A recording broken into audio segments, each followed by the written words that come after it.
for the session. Jadi thank you semua udah ikut. Jadi pertama-pertama, let me share this slide first sama kalian. Kalian bisa lihat nggak? Bisa. Bisa ya? Oke, jadi mungkin kita bisa go over satu-satu ya. Nama kalian, dari mana, maybe lagi kerja atau lagi studying, terus apa gitu yang motivates you to go forward, sama kenapa you decide to go to this breakout room. Mungkin dari Serafim dulu kali tadi. Oke, ya. Selamat kenal lagi semua. Nama saya Serafim, Widjaja. Awalnya dari Solo, Surakarta, Jawa Tengah. Terus setelah lulus SMA, saya sekolah kuliah di Iowa State University tahun 2007 freshman. Terus ya, mining. She got to go to like the mining, the cave, the excavation cave.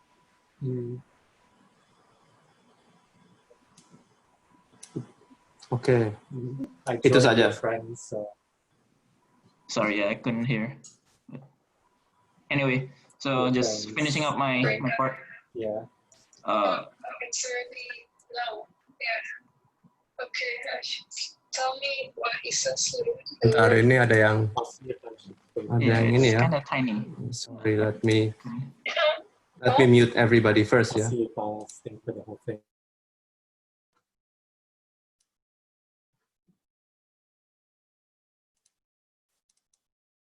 Okay, Serafim, you can unmute yourself. Okay, yeah. So I was studying in Iowa State, and then graduated with my PhD at the end. So it took about 13 years for the whole thing. And then I finished school. I didn't want to, I want to transition from academia to industry, but it's kind of hard with physics. So I got a job in academia as a postdoc. It's been 1 year research now in Maryland. Maybe we'll see what happens after the pandemic. Maybe I'm going to try again to transition to industry. Yeah. So thanks. Yeah, And I study physics. Okay, thank you, Serafim. Sherina, maybe you can introduce yourself to everybody. Kita go over cepat aja, very fast. So hi everyone, namaku Sherina, asalnya dari Papua. Sekarang lagi studying finance di New York. My passion is actually about people and a little bit of finance. Why I decide to join this is it sounds interesting, and then it's just that time of life. It's just everything's puzzling, but yeah. It is indeed. Yeah, thank you for, we will discuss more in the session. Okay, Christian, Stanley bisa ini nggak? Are you able to talk, Stanley? Yeah, hello. Hi everyone, my name is Stanley. Gue sekarang kuliah di UIUC, tapi gue dari Gading Serpong. Gue semak penabur Gading Serpong.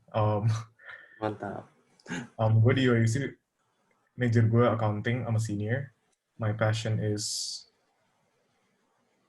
That's a good question, and that's actually why I decided to join this breakout room.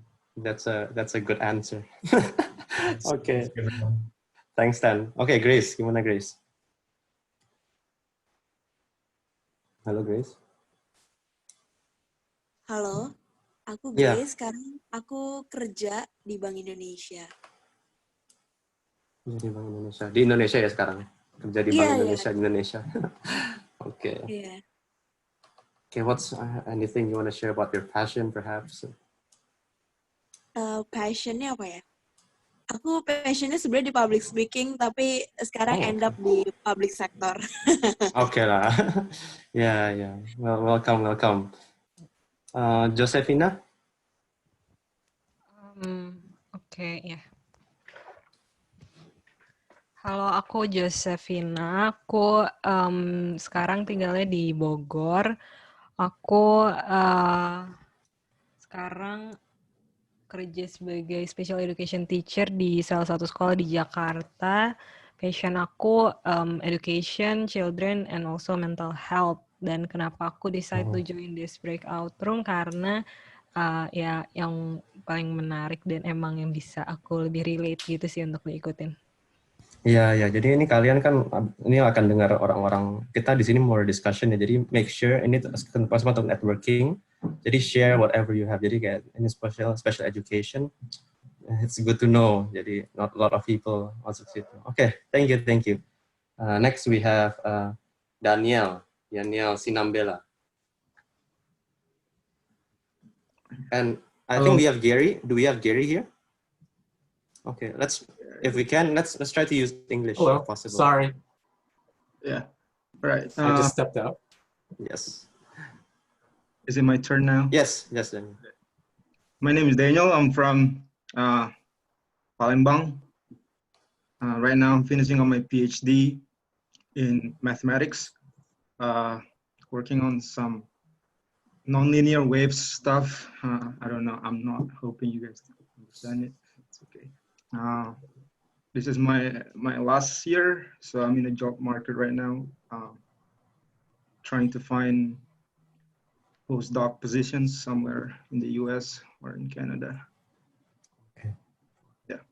Yeah, okay, sounds good. Let's try to rush things a bit. Is it Gabriela or Stephanie? Gabby. Maybe, okay. Gabby will be great. Hi everyone. My name is Gabby. I'm from Cikarang. I graduated from the University of Widjaja, majoring in psychology, and I'm currently working at Beneran Indonesia, if some of you have known.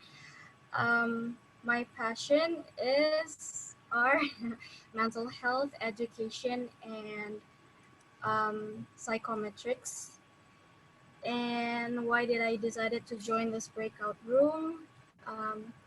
I'm pretty interested with vocation and calling and the puzzle of life in general. It is puzzling. Okay, thank you. Okay, we have a couple more. We'll go with Gary. Hey, I'm Gary. I'm from New York, and I'm currently working at a nonprofit here doing IT work. My passion, I don't know. I just want to see, I guess, where God leads me, and I guess that's also why I joined, just to hear more about people's ideas of calling. Yeah. That's good. Thanks, Gary. Okay, we have Faye on the phone as well. Faye, can you hear us? Hi. Oh, sorry. Okay. Hi, I'm Faye. I'm from Indonesia. I'm currently in Surabaya, Indonesia, and I'm working part-time at Indo Partners Agency. It's a mission organization based in Arizona, and I'm also working part-time at a Christian school in Surabaya, and I'm starting my study at Teachers College Columbia University like this fall. And my passion is in bilingual education. And I decided to join this breakout room because I want to hear what David has to say about life. Yeah. Hopefully we learn from each other about life. Okay, and so we have a couple more. Maybe we can go through things a bit quick. We have Cliff. Cliff, are you in IT support or are you here? Hi. Wait, can you see me? Hi, I'm Cliff. What's the voice? Okay, I'm from Jakarta, Indonesia. I'm currently studying at Calvin University, double majoring in data science and finance. And I'm also working at Steelcase, which is a furniture company, as a finance student associate. My passion is kind of like business, data, technology, just trying to combine all those things so that businesses can make decisions through it. and I decided to join this breakout room because I just want to know more about vocation and all those difficult things that we all experience. Okay, perfect, perfect. We have Chris on the phone as well. Chris. Hello. Okay, I think for the sake of time. Oh, Chris, can you? Hey. Yes. Are you talking to me? Okay. Yes. I wasn't sure which Chris. Oh, is there two Chris? Oh, Christian. Okay. I don't know. Hi, my name is Chris Alonso. I'm from Bandung originally. I live in Columbus. What's the next question? I'm working at Abbott. I'm an industrial engineer. Passion, it's all over the place, kind of. I like music. I play music and sing. I love process improvement. That's what I do for a living. And I think somewhere around like Indonesian youth ministry is kind of where I'm leaning towards. Tapi most of the reason I'm here because I want to learn more as well. But what my passion is, where God's leading me. I like what Gary said. So yeah, that's also answering the last question, I think. Sounds good. Yeah, I think we cannot go through everybody, but maybe we'll have a last one. Sasha, do you want to introduce yourself? Sasha is my sister, by the way. Hi, my name is Elizabeth. My nickname is Sasha. I am David's little sister, and I'm from Tangerang. I recently graduated high school, so I am going to go on my first year in university, and I am majoring in data science, and my university is University of New South Wales in Sydney, Australia. Thank you. Yeah, thanks, Sasha. Okay, so maybe Tirzalina, you can introduce over the chat since for the sake of time. So yeah, so thank you all for coming. And so just want to give you a brief objective of what we're trying to discuss today, since we know we have a broad range of people from high school to working professionals, young professionals, and also college students. And so here we want to do two things. First is introducing FICA's ministry to help people to how they use their skills and talents to glorify God. So we're gonna give some history and some of the testimonies or just some of the stories that FICA has been doing. And also I might not be as experienced as some people here, and I know that I acknowledge that, but I have been in FICA for quite a while, and I went to Calvin University where I actually wrestle with this vocation a lot. And yeah, and hopefully I can give a perspective on young professionals perspective as well. And yeah, we'll have a discussion in the end. So let's keep an open mind to one another and learn from one another. And I guess that's the purpose, to learn from one another and discerning on the purpose of life together, okay? So yeah, 2020, right? An amazing year. That was supposed to be just a normal year after 2019, you know, but it was welcomed by a pandemic of COVID-19. And so with FICA as a ministry here, we realized the impact this does to especially Indonesian Christians in America. And so actually this year, FICA launched our first ever OPT program. And so where we help international students who are unable to find opportunities to work in the US, to give them the skills necessary to volunteer for us and get real hand experience on perhaps in business, in digital marketing, in project management and relation stuff. So FICA has been helping international students with that and developing their skills. And so here's the agenda for today. We're gonna talk a bit about FICA and as I think we didn't go through it a bit in depth, especially its vision and mission. And we're gonna discuss together what we think is vocation and networking, right? Because we have people here who are probably in universities too. And some people may say that networking is quite an essential part in finding your career, and your career might relate to your vocation as well. And so we'll end it up with some questions to answer afterwards. And so just a bit of background about me. As I mentioned, I am a FICA staff. I just graduated last year actually from a liberal arts college in Grand Rapids called Calvin University. And one thing I want to highlight is that even though it's a small school there, it really emphasizes on how one discern on their career, their vocation, because every class is there. They try to, like Daniel Alexander say, how does the subject relate to glorify God, even in computers. So I majored in computer information systems and business management marketing. And there I learned about business as missions. I learned about the ethics and stewardship of computing, how we're able to utilize God's resource. But again, I'm also still figuring out, like some of you mentioned here, right? We're still discerning on what to do, but it's a journey. It's a journey. And currently I'm in San Francisco right now. And so here's my FICA journey. I started joining FICA and OMC in TPM, this Overseas Ministry Conference in 2017, where I just first, like you guys, joined as a regular attendant. I wanted to do missions. I wanted to become a pastor at first, but the bad thing is maybe my mind isn't ready about that. I'm still thinking about how can I've talked to some people, and it seems that they say if you really want to become a pastor, it's a very hard calling. You might need to discern first. And so I was confused, right? Can I only glorify God by being a pastor or a missionary? This was me in high school, by the way. And the answer is no, obviously, as some of you may know. God has given us skills and talents, right, in the Bible. And too much that has been given, much will be required as well. And so he asked us to be good stewards. And so when I went to the US, I really still want to contribute to Indonesia, but how?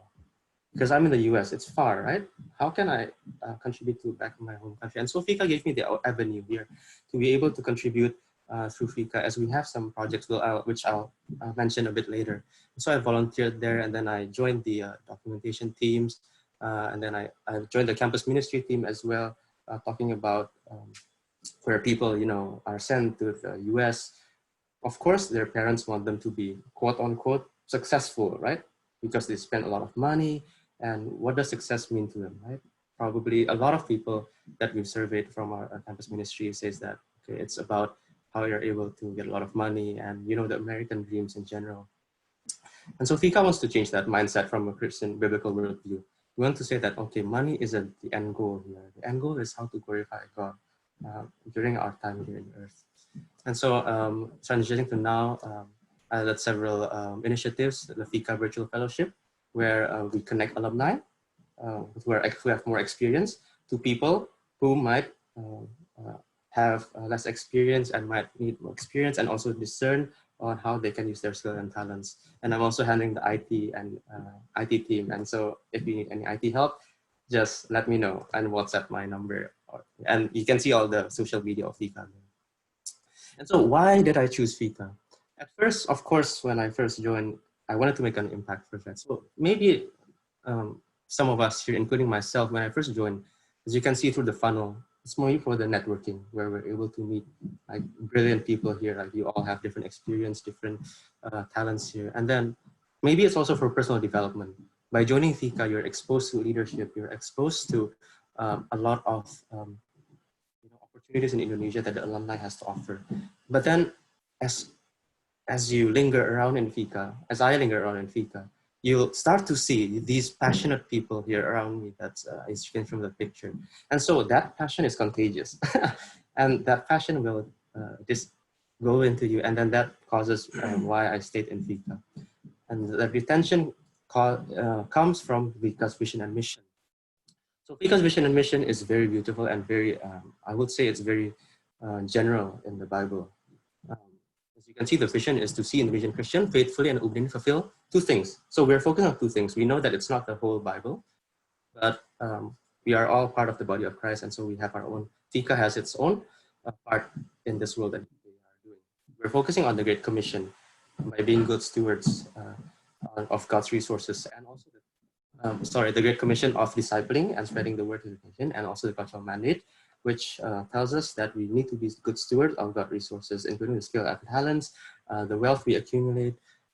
What is that for, right? We need to bring the kingdom to the earth. So we need to do that. And so the mission of FICA is to equip Indonesian Christians to make an impact in their community. So what this is saying is that everywhere we are put, no matter whether you're put maybe in missions, in the mission field, or in the corporate world, or in the church, or everywhere, we are called to we are to make impact so we can live up Christ through ourselves. There's a famous quote by C.S. Lewis, right, that says that I pray that we're able to see God, so the God can shine through me, and so people can see God through us. And so we need to do that. But not just that. We definitely, so in FICA, we are taught by the team that it's not just about, living up, making impact. It's also about your mindfulness on how to proclaim the good news. The Bible specifically says to proclaim. Proclaim means that you are to say. Of course, the difference between probably a missionary and a person in the marketplace is that people doing missions, you already come in with the stigma of, okay, he's doing mission, he's trying to evangelize. But for people in the marketplace, most of us here, right, we have this, what I learned in the Urbana conference in 2016, it's called the Trojan horse approach. We are stewards of Christ, right? We are bringing the gospel, but we are bringing it strategically through, like in corporate America, maybe there are cases where you're able to strike up a conversation about Christ in some way, or maybe build relationship first, and then just demonstrate his love towards others. And so it's about proclaiming and also living up. It's a more holistic overview of ministry, of evangelism. So that's FICA's vision and mission. We're trying to do all of that, And marketplace, as we are here, or where we will be, like Sasha, that's going to a university, is where we're going to make impact to our community, wherever God puts us. And so FICA actually have several vocational development programs at FICA. We have real world projects. So an example I will give you is that in one of the OMC conferences 2 years ago, we had a lot of conversation with people in Papua. And there we realized that there's a lot of motorcycles that are not being used. And those motorcycles are being, I would say, Sita, the government, the police is grabbing the motorcycle because, let's say, for a parking ticket, and they got towed away. And then those motorcycle is never gets used, never gets reclaimed. And so in FICA, we tried to teach, the topic was economic development, and there we initiated a project where several people from the US and from Indonesia, we create sort of a vocational school to repairs motorcycle and resell it. And in the hopes that by doing so, they're able to eventually strike up a conversation about Christ, eventually strategically.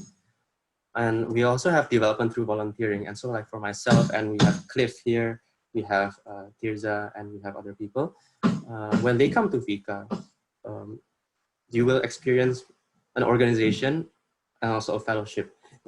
And there you will be able to be molded, and it's a safe place to make mistakes. Like our president always say, it's a safe place to make mistakes, because without mistakes, it's harder to learn.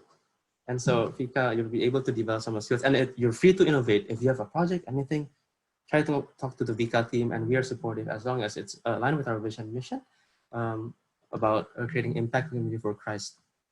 We also partner with nonprofit organization. The first breakout room session about the ministry and the unreached people group, we are partnering with that organization, and we're to provide some maybe internship pipeline from FICA there, and to get a Christian worldview.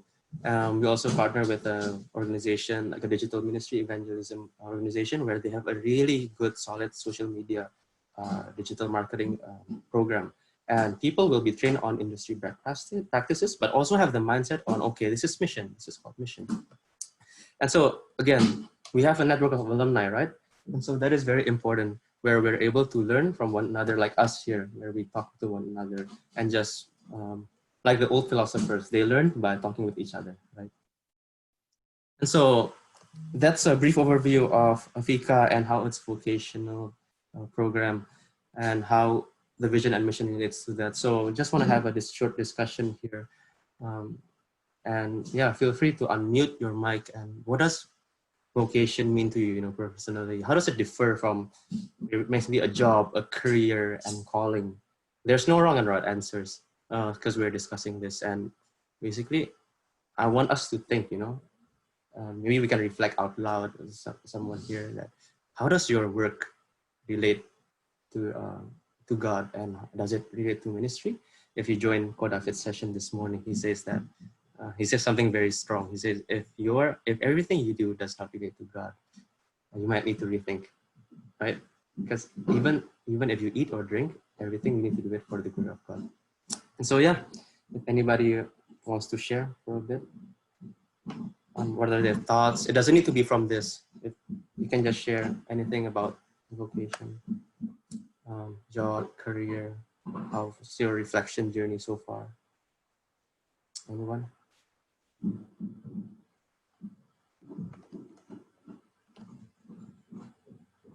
Maybe from one of the more experienced people here, how you've gone through your quarter life crisis, if you know that term.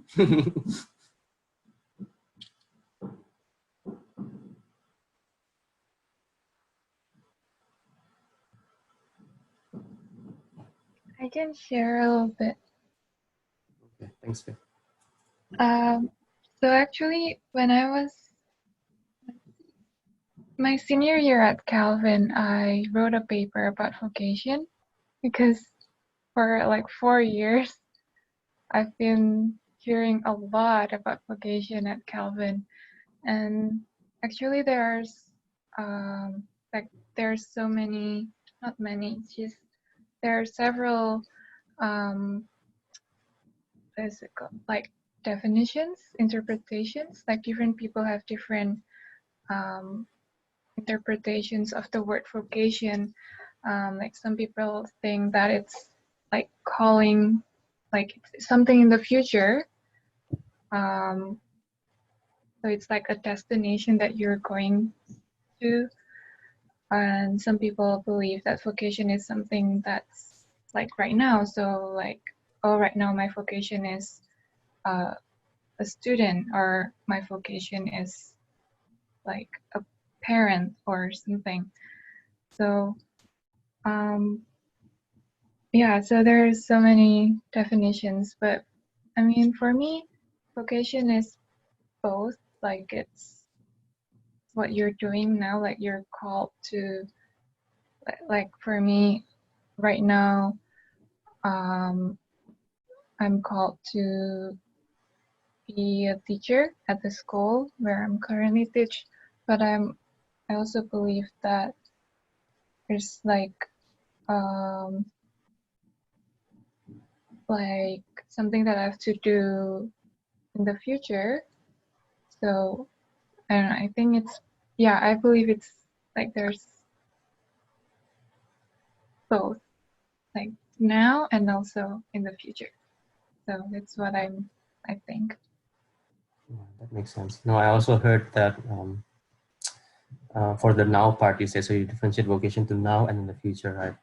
So I don't know whether people here already have families or not. Me personally, I haven't, as in, I don't know you married or not, but me personally, if you're a married person, even your family is a responsibility that God has entrusted you. You cannot just be, okay, I want to make impact. But if your own family, you don't take care of them, that's also a responsibility. You have to really be good stewards. And so family is also one of the things that God has instructed us, and we need to make sure that we take care and demonstrate God's love as a church, as a family as well. Yeah, thanks, Faye. Anyone else, maybe from academia, academia, or still in college, maybe in New York, maybe perhaps.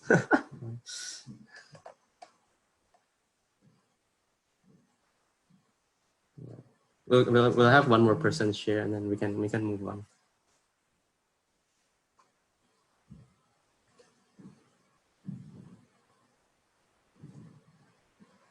Anyone? Gary, Josefina, Gabriela, Daniel, Seraphim, Chris, Stanley, Grace, Cliff, Sasha.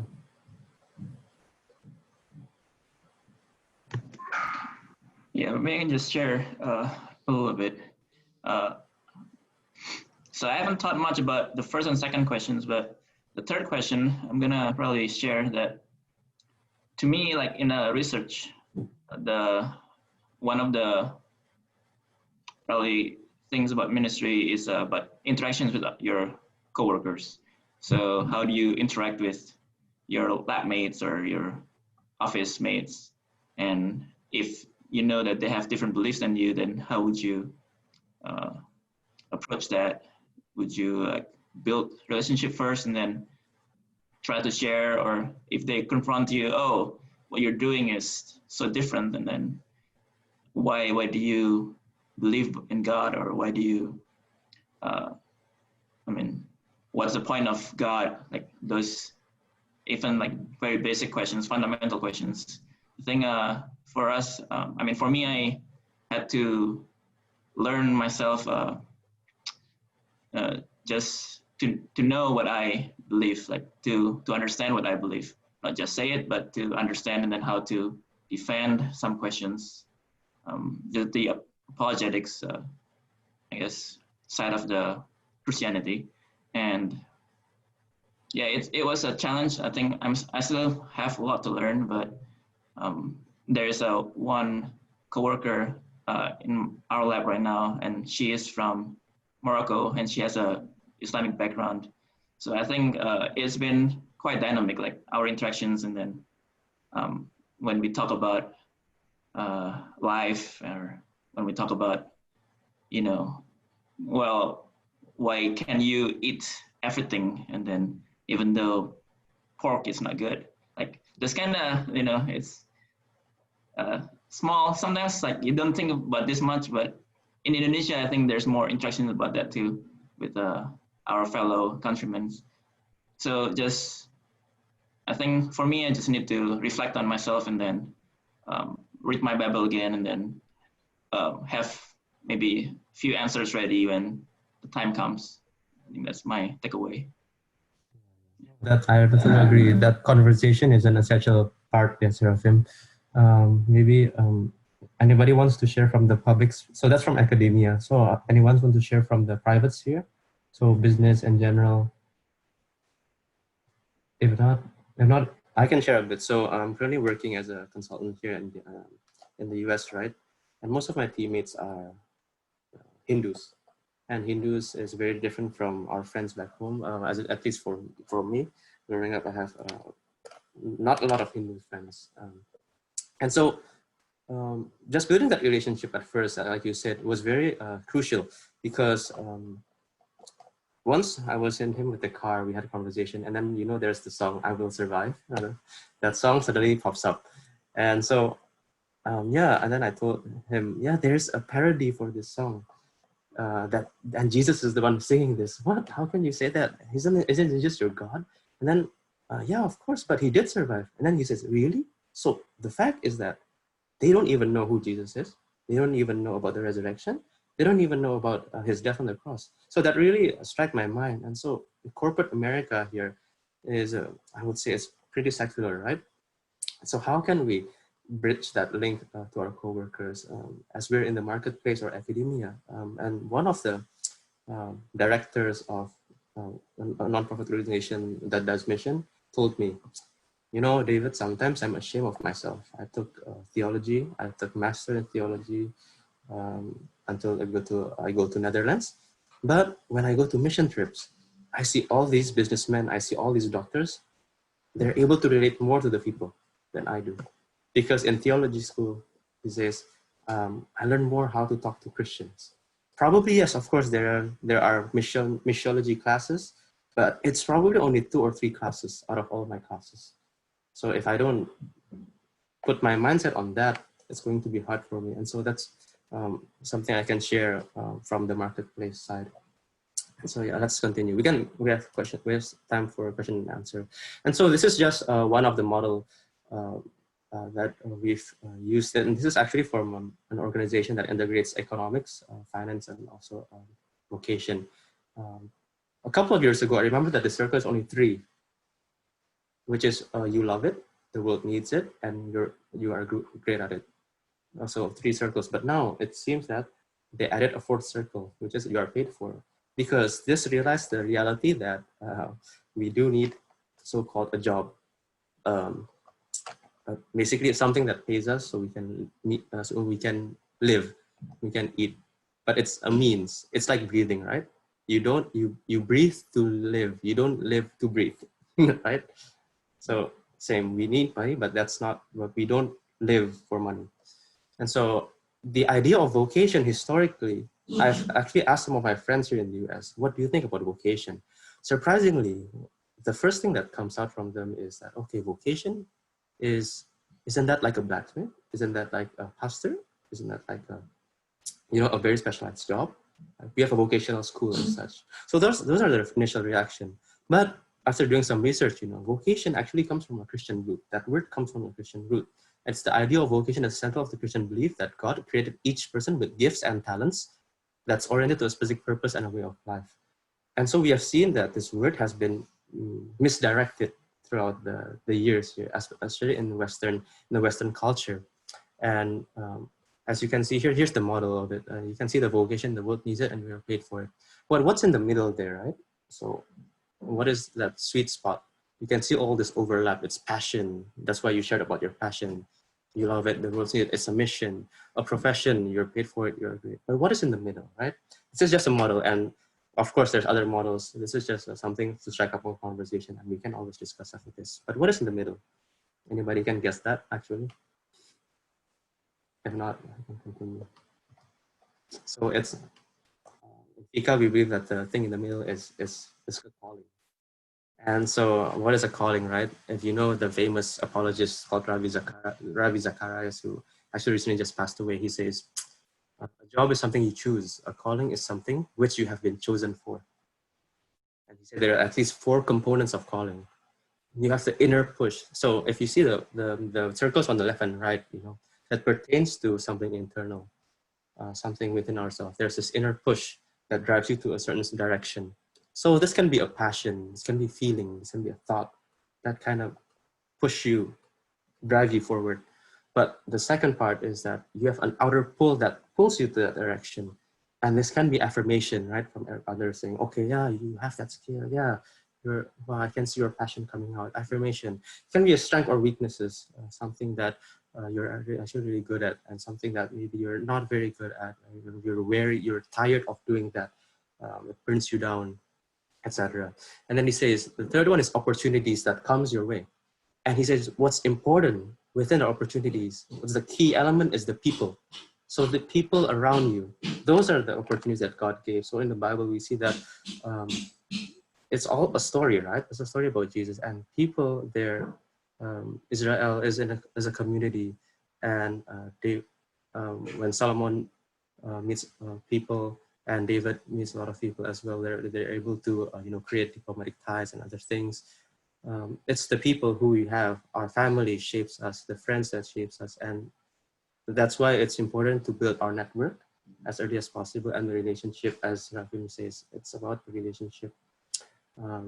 So I wrote river tooth there, something that, so a river, if you have a river tooth, it kind of splits that river into two. Something that kind of a big thing that happened in your life that determines the direction and the decision and event you make.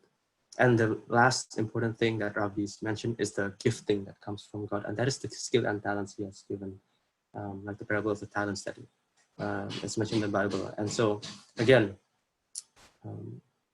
we can say that most people who are able to go to university and education is a privilege. As Daniel Alexander mentioned, right? There's not a lot of people that can go to university. There's still not a lot of people that can go to even high school or primary school because of the non-free education. And so as people who have received that gift from God, the privilege to be able to study, educate, what can we do? What can we do to give back to the community and spread God's love?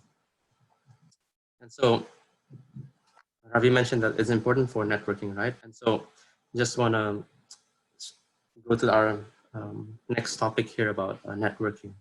FICA is known for its high-performing network. And we're a network of people who believe in God, and we're able to achieve something by building each other up and working together. So in your view, let's discuss what is for you networking and why do you network, and maybe just share a bit about genuinely on why you network, why you started networking, and maybe what are some of the different networking culture in Indonesia and in the US, if you know, or maybe you can share the networking culture in Indonesia if you're in Indonesia, and if you're in the US, maybe you can share the networking culture in the US.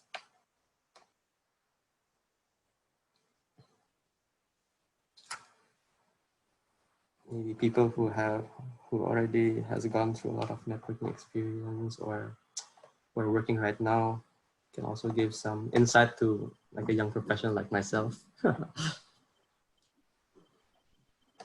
I just wanted to, I guess, agree with what you said before about, I think a lot of, well, in my experience, a lot of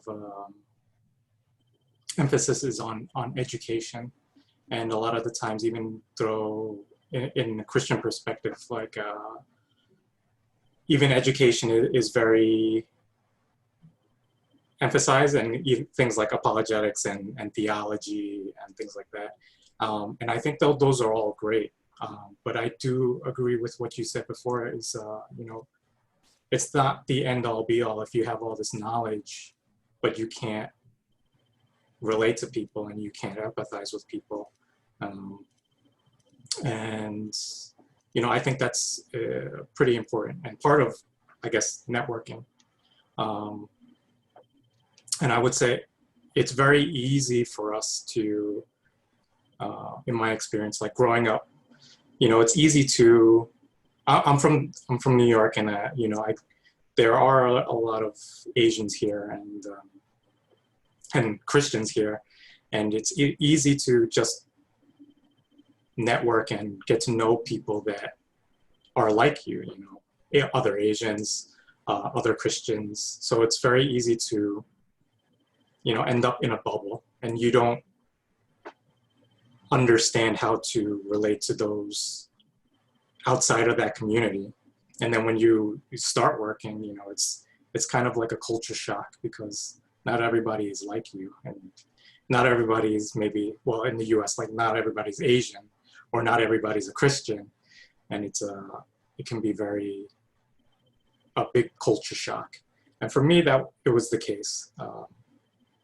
But I would encourage, people to get outside of your comfort zone, get to know people that aren't like you, because the world is so big, and the world is not just a bunch of Christians, and I would also say, selfishly, a lot of networking is also,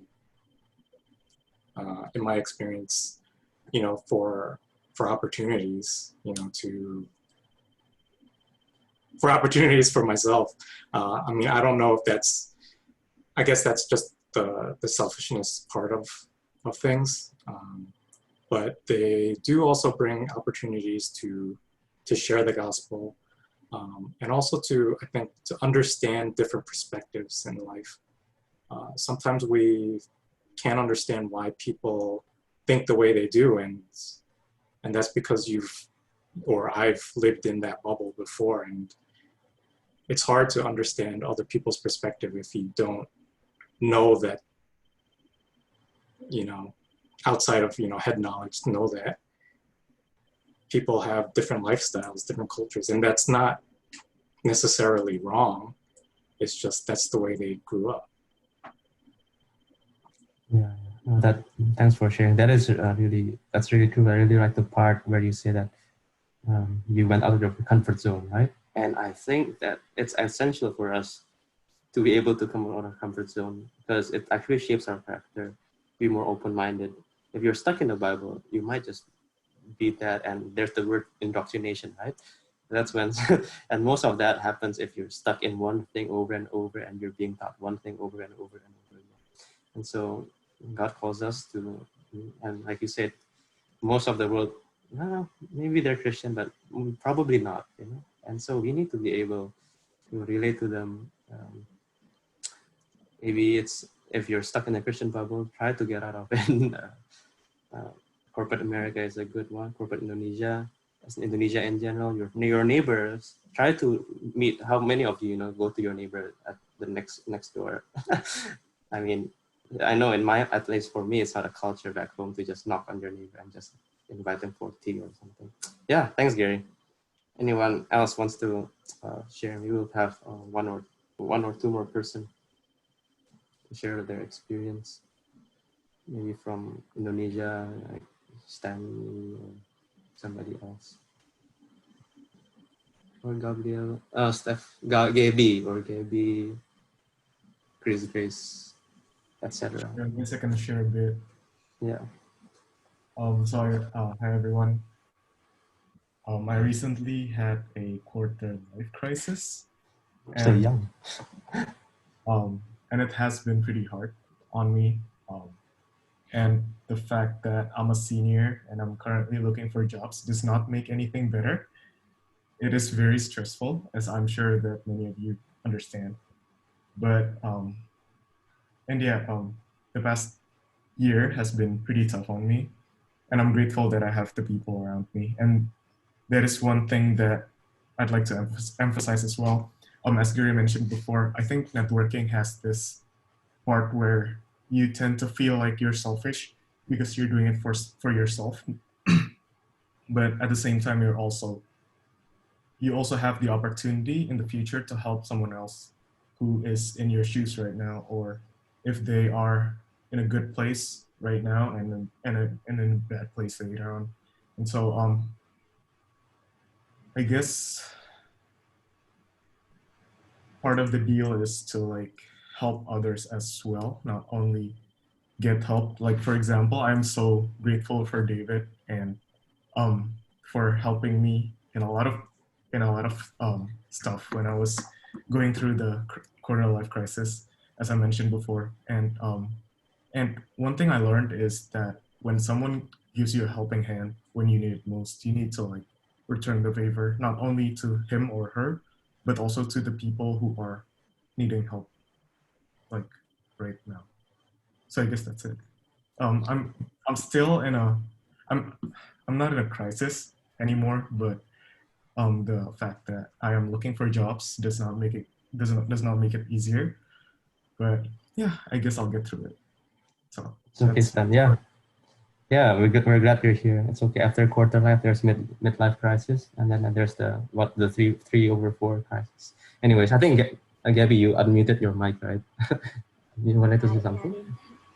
Okay, maybe I'd like to share on what I've experienced in Indonesia because I studied here, and I agree that networking could give us like a lot of benefit, but in terms of work, like finding a job and etc., I kind of realized it a little late because just lately when I got my job and several offers, I didn't realize that I got them from my network. I only thought that they were friends who would ask me to join them in their projects. They were friends who probably remember about me, but then because I didn't get to feel the experience of applying to different companies and not even going through the selection and interview, but I thankfully got my job because of my relationship with the people I know.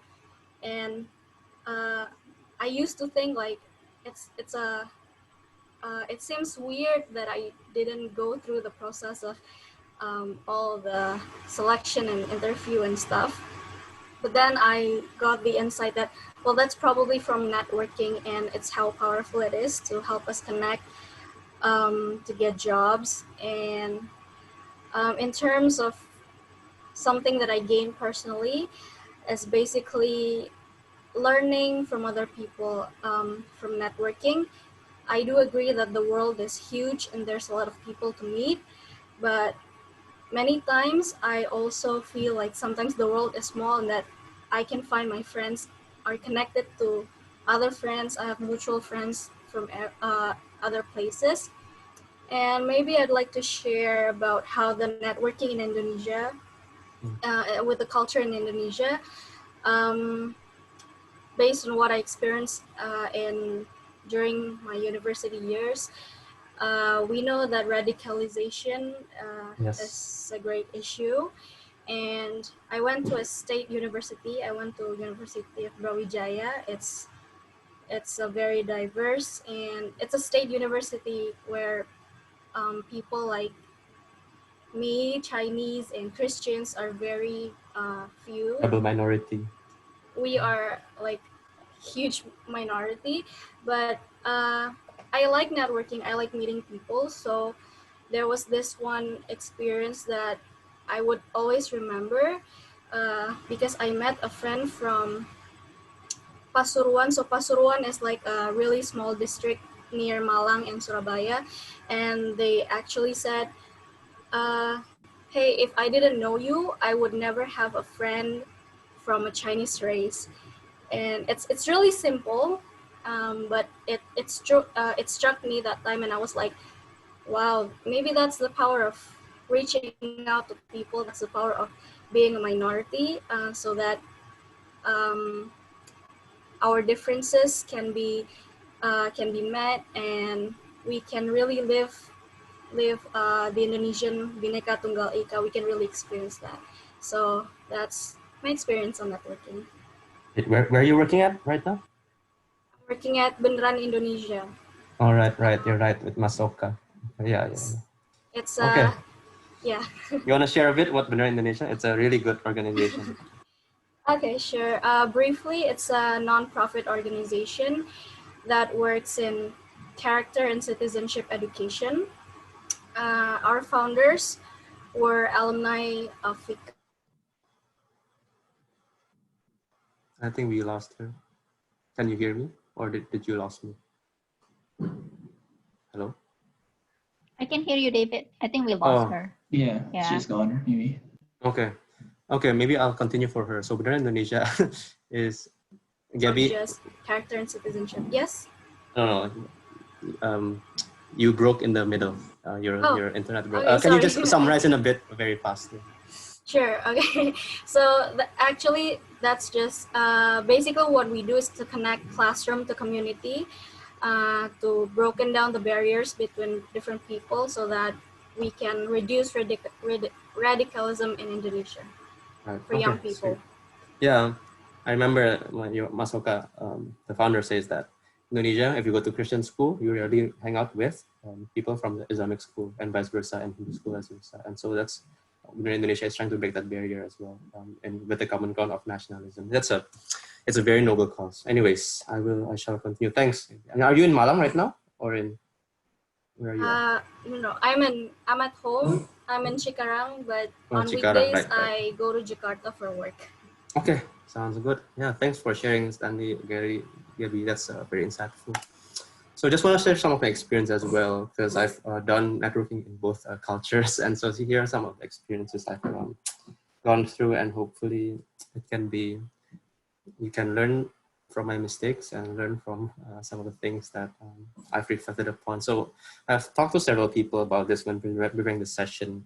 In the Indonesia culture, a lot of people have there's this thing called sungkan. Maybe Gary, if you know this is it's like feeling bad for something. It's like you're hesitant. It's called sungkan. This sungkan culture is quite big in most certain parts of Indonesia, and so that culture creates sort of a barrier for you to be able to proactively reach out, and because you don't want to maybe embarrass yourself, or you don't want to burden the other party, as we're a collective culture.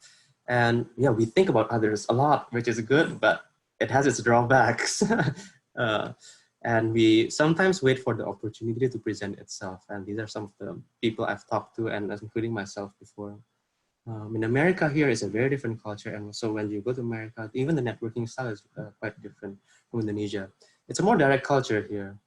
The freedom of speech aspect is pretty big here, right? And so voice out your opinion, other people, your thought from young age to respect other people's opinion. And here proactiveness is valued.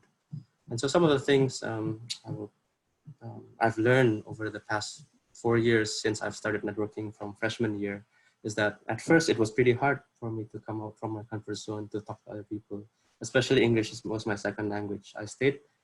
I remember during orientation, I stayed quiet for around 2 weeks just to learn, just even the English accent here is very different from what we are taught in Indonesia. I didn't go to an international school, that's why.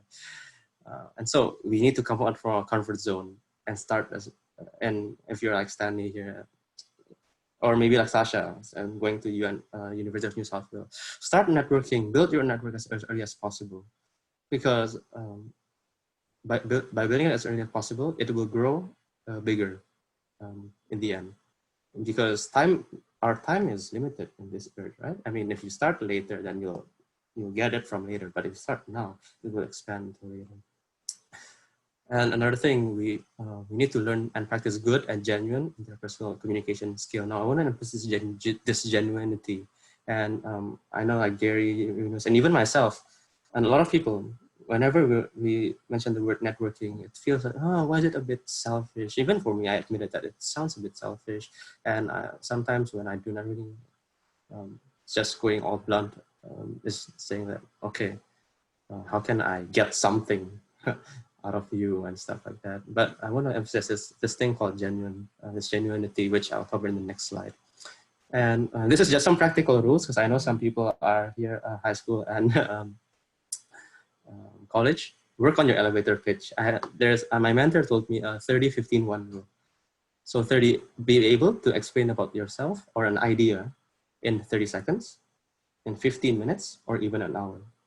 So 30 seconds, maybe if just to, when you just meet someone face to face, or 15 minutes where you're able to have like an informal networking event where you have more time, or maybe an hour if you are in a conversation, deep conversation, talking about something that pertains to yourself as well, or an idea. So the 30-15-1 rule, 30 seconds, 15 minutes, and 1 hour rule. And we talked about a bit of college degree over the past few months here. As you know, the COVID situation has changed how education has been working and going to work in the future, right?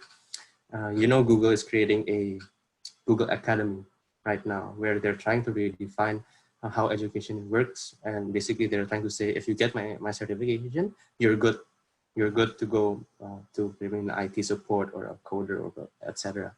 So education is being redefined by this COVID situation. And so reflecting on that, the success of your college education degree is not just about where you go to college or what your degree is, even though it is important. As we live in a world that people still value brands and other things. But it's not just about that. It's about your proactivity in finding yourself. So a journey of self-reflection. If you're being given things and you just take it at face value, it's harder for you to grow. And so you need to take your time to also reflect, proactively finding yourself, a journey of, as we say, we're searching for what God wants us to do, right? But we know what God wants us to do, but how is it going to show to other people? That's how we are thinking. And that goes through all the aspect that I mentioned. And I'll share you this deck afterwards so you can have a moment to reflect.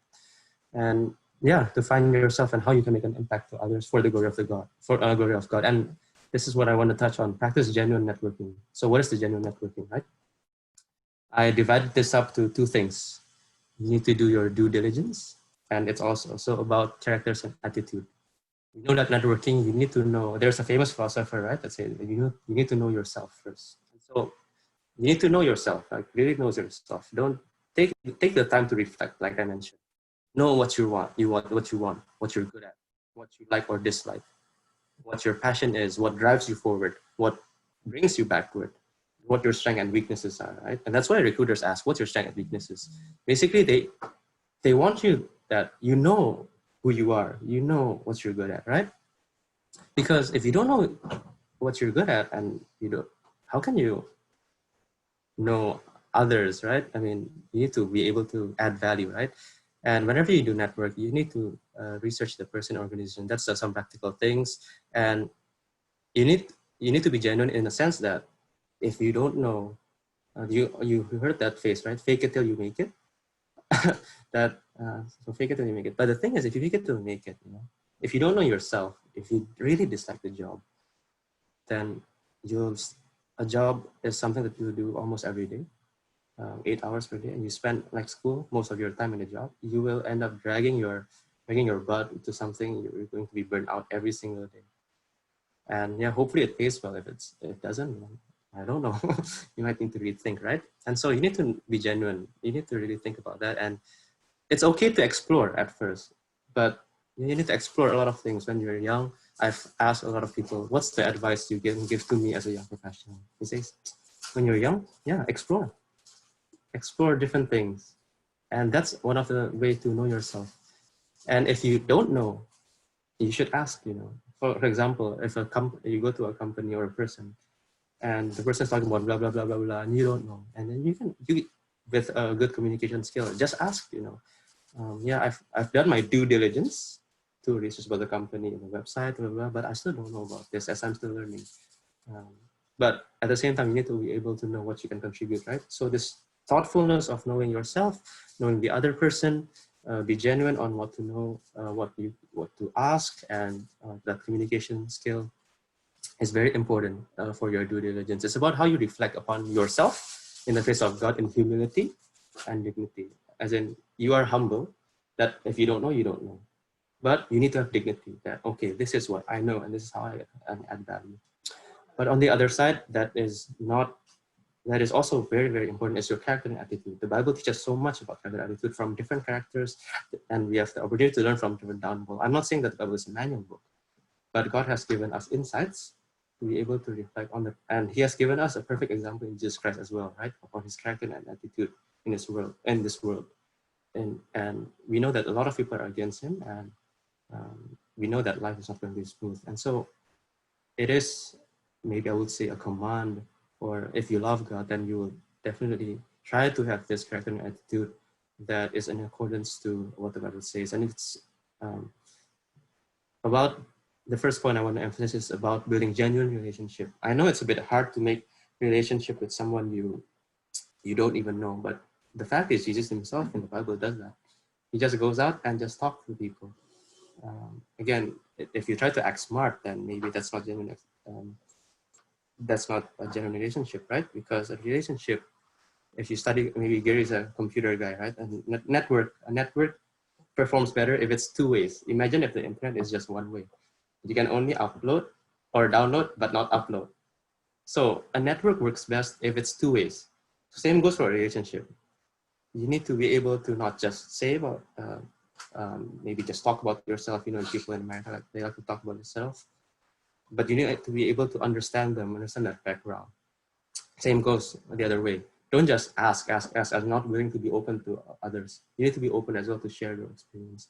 And so don't think just about what you gain, but you should serve others and how you can add value to them, as we want to create impact right here in FICA. We believe in the power of creating impact. And so this is the second point actually comes from a famous philosopher. I forgot the name, but I learned this in my business ethics class, which states that treat the humanity of a person as an end itself, not just a means. And so the word humanity here pertains to the entire being of a person. And so we need to treat them as a person, not an object, to give us just a stepping stone, but we need to acknowledge them as a person. They have feelings, they have a family, they have probably personal issues and other things. And yeah, it's not just about getting a job, but that's why there's a thing called know the culture, know the corporate culture, know the person's background, and be true to yourself and others, and speak the truth. Like I mentioned, if you don't know, then say it. If yes, yes. If no is no. Other than that, it comes from, the devil. And yeah, another thing, very practical advice is that when you're trying to network, right, or trying to find a job or a career, I know the recruiter is searching for the best fit for them. At the same time, you're also searching for the best for yourself. I know for myself, I don't know what I wanted to do until I tried a lot of things. So I was still searching for the best fit for myself, right? So try to reflect on that. And yeah, and how do we do this? How do we get this character and attitude? We need to immerse ourselves in God's word, as we believe that wisdom comes from the word of God. And we need to pray for the wisdom and learn from the perfect example of Jesus Christ. And I know that we can't be as perfect as Christ Himself, but Christ has died for us, giving us the ability to be in union with him. And so he has given us the ability to actually be him, and eventually in the end be united in him in the second coming or later. And so to close off, I just want to close with this some Bible verses, right? We know that the world, like Gabby said, is big, but sometimes small, and we have different skills and talents, right? And so we sometimes can have an ego to say that, okay, we can do everything, but the reality is not, we can't do anything. We're just one speck of dust in the galaxy, right? And so we need to work together as a body of Christ. We have issues right in Indonesia where churches can't work together, and that's a bit sad to hear that, because even in churches, it's harder to spread the gospel if you are broken apart, not as one body. And you know, some people might be good at theology, some people might be good at the worship part. Why can't we all just work together? And so the 3 points I want to emphasize, and maybe a food for thought you can bring home, is that, yeah, you should know yourself. Know that your identity lies in Christ.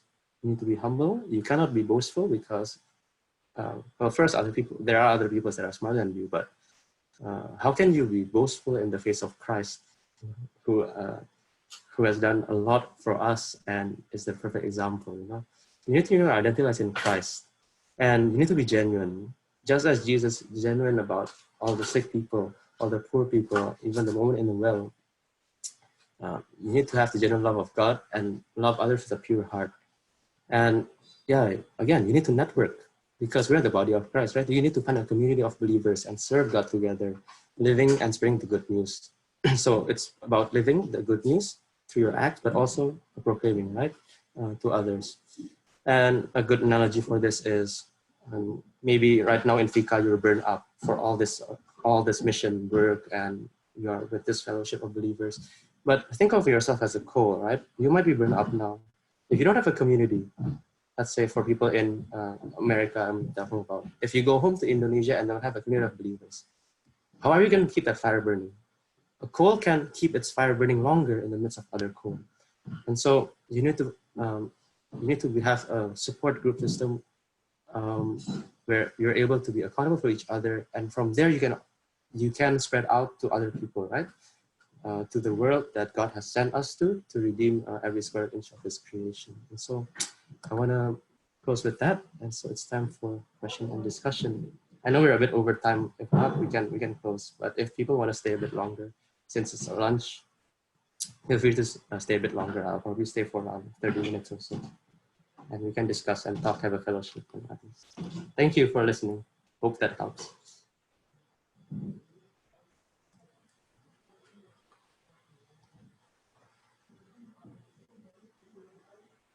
You're free to leave, by the way. I know it's late in Indo.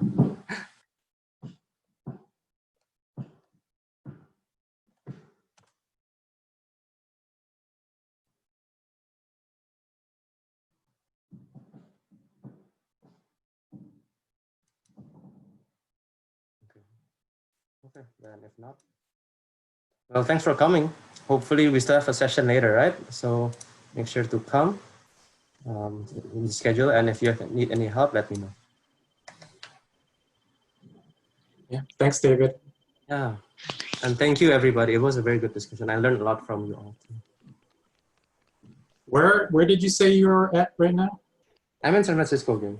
Oh, okay. Yeah. You're in New York, right? Yeah. Yeah. New York. And how is New York? Are you in the center of the city? I'm in the boroughs, so I'm in Queens, not in Manhattan. Yeah. So it's but it's still pretty central, I would say. Yeah. No, because the thing is,